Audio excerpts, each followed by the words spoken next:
E chegou a hora da nossa reportagem especial.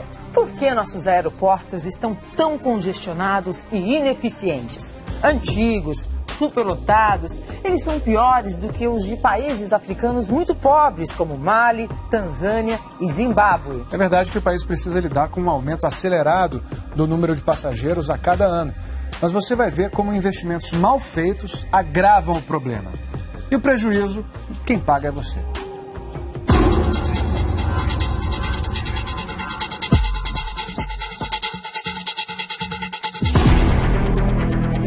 Aeroporto de Vitória, Espírito Santo, numa quinta-feira qualquer.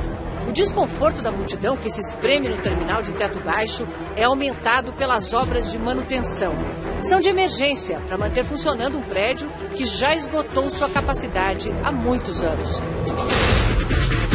Em 2006, a construção de um novo terminal foi iniciada e pouco andou. As obras foram paralisadas em 2007 e retomadas muito rapidamente em 2008 e desde então estão abandonadas pelo consórcio responsável pela construção do aeroporto. Isso porque, numa fiscalização feita em 2006, o Tribunal de Contas da União, o TCU, encontrou um rombo que chegava perto de 44 milhões de reais e determinou à Infraero que descontasse esse valor dos futuros pagamentos ao consórcio. O consórcio não aceitou e abandonou as obras. Por isso, o aeroporto de Vitória, que deveria estar operando desde 2008, ainda nem saiu do chão. O Tribunal de Contas da União relata o pagamento de serviços que não constavam do contrato ou não foram realizados. O consórcio, formado pelas empresas Camargo Correia, Mendes Júnior e Estacom, não quis gravar entrevista. Em nota, afirma que não houve superfaturamento nem sobrepreço e que, com a determinação do TCU de descontar os pagamentos considerados indevidos, não havia condições de continuar a obra. Por isso, negociou com a Infraero a rescisão do contrato. Mas num caso desse, o que eu posso ver é pura retaliação contra a decisão do tribunal. Para evitar fiscalizações futuras. O que restou da obra é pouco. Em alguns pontos, vence as sapatas de apoio da estrutura. Em outros, só os ferros de construção brotam do chão. A terraplenagem para a nova pista está como ficou há 5 anos. A terra exposta à chuva e à erosão. Expostos também estão os passageiros. Sob sol ou chuva, a ligação entre o avião e o terminal é pela pista, subindo escadas em meio à movimentação e barulho de aviões. Mas o aeroporto novo vai ter 10 pontes de embarque e desembarque, como essas aí, que ligam o prédio direto ao avião, aumentando a segurança e o conforto dos passageiros. O preço de referência das pontes encontrado pelo TCU foi de R$ 630 mil. O preço apresentado pelo consórcio, R$ 2.925.000, quase 5 vezes mais caro. Somando as 10 pontes, o sobrepreço, prejuízo para o contribuinte, chega perto dos 23 milhões de reais. Segundo o consórcio, a comparação de preços por itens da obra não deve ser aplicada nesse caso, porque a concorrência foi feita com preço fechado. Alega que outros itens estão abaixo do mercado e que as pontes têm características próprias para cada aeroporto.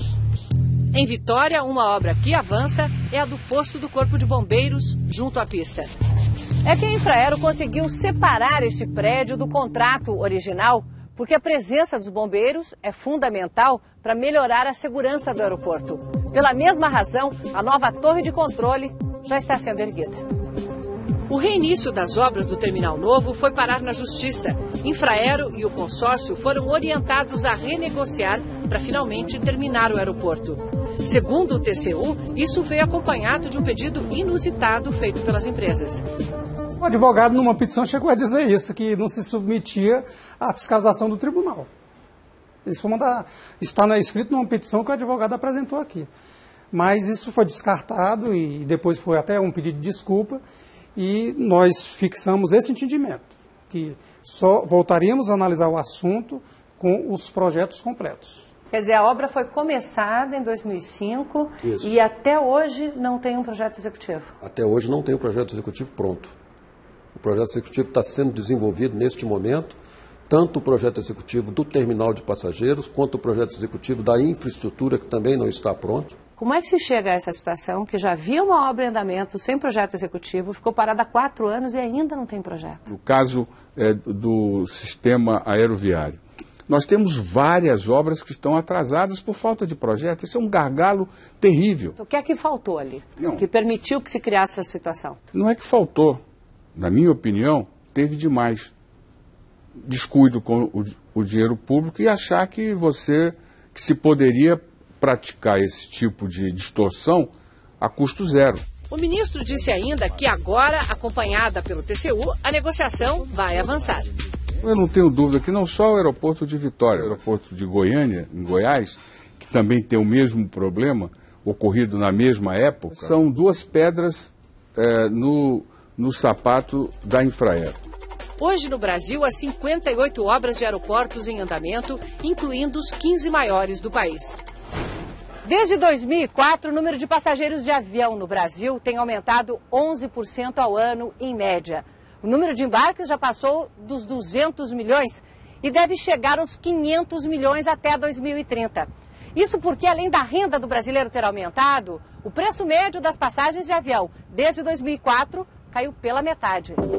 O Brasil precisa investir 34 bilhões de reais para dar conta dessa demanda. 121 aeroportos recebem voos regulares hoje. O governo quer acrescentar à lista 270 aeroportos regionais. E é preciso melhorar os grandes já existentes. Um dos grandes gargalos é Guarulhos, São Paulo, o maior aeroporto do país. Um novo terminal com capacidade para 12 milhões de passageiros está sendo erguido rapidamente pela empresa privada que ganhou a concessão do terminal no ano passado. Um novo estacionamento já foi aberto. Essa obra o governo tentava fazer há muito tempo. Em 2007 e 2008, o TCU apontou indícios de irregularidades que impediram a licitação da construção do novo terminal. Aí chegamos a 2011 com a ameaça de um apagão aeroportuário. Confusão, filas, atrasos, e a Infraero decidiu transformar um galpão de uma empresa aérea falida num terminal remoto, o Terminal 4. A realidade é assim, nós fizemos com dispensa de licitação. Por quê? Porque nós precisávamos de ter um terminal pronto ainda para o final do ano de 2011.